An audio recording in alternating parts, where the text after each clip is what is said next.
បាត់ដំបងគៀកថ្ងៃចូលឆ្នាំហើយបងប្អូនបាត់ដំបងពេលរាត្រីបងប្អូនឥឡូវរៀបចំសួនស្អាតបងប្អូន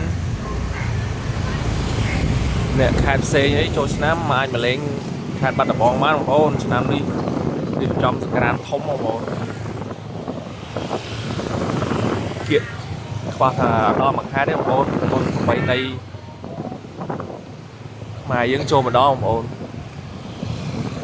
នេះមកជួស្ទឹងបងប្អូនស្ទឹងកែ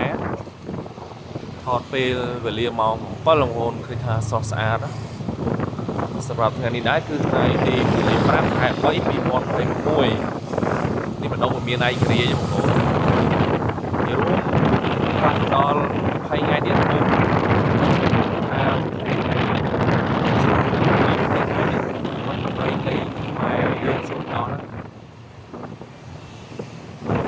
បាត់ដំបងពេលរាត្រីបងប្អូនស្អាតបងប្អូនណានេះម្ដងមានឯករាជ្យបងប្អូន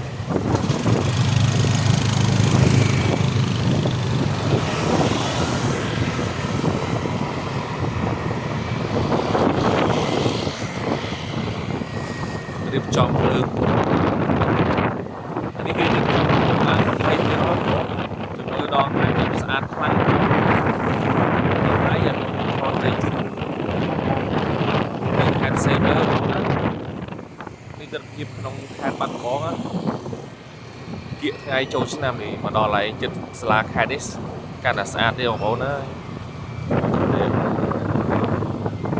បងប្អូនអាចមកលេងបានចូលឆ្នាំខេត្តបាត់ដំបងនេះភ្លើងបងប្អូនភ្លើងពណ៌ស្អាតណាស់បងប្អូនណា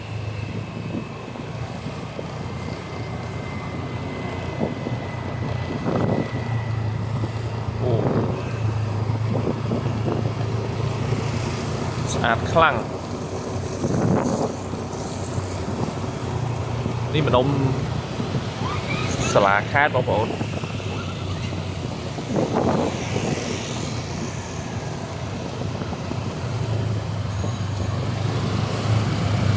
ជុំបងប្អូនឃើញវីដេអូនេះហើយជួយ Subscribe Channel YouTube ខ្ញុំឲ្យម្នាក់មួយផងបងប្អូនណាដើម្បីទទួលបានវីដេអូថ្មីក្នុងខេត្តបាត់ដំបងបងប្អូនណានេះថតកន្លែងស្អាតណាស្អាតពេលយប់ឡើង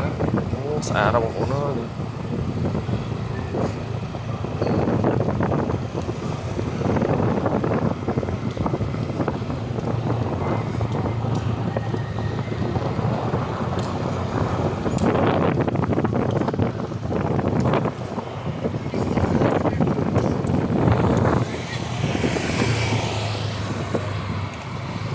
តោចូលយាមផ្លូវ